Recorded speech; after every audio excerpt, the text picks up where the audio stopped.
Okay, so Moses is just telling a story. Tell me again about what happened today.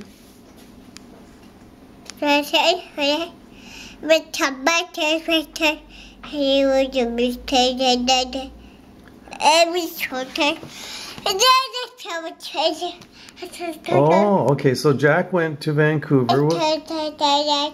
with your mom and dad, Tom and Angie, and they stayed overnight at Uncle Brad's place, is that right? And then what happened? Jack had to go to, where did Jack go?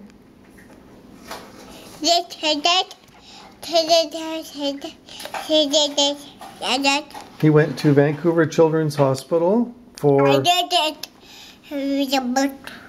a delicate operation. And now he's... What's Jack doing now? Oh, he's coming home on the ferry.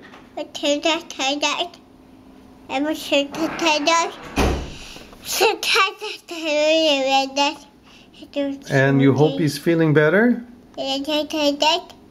Yeah.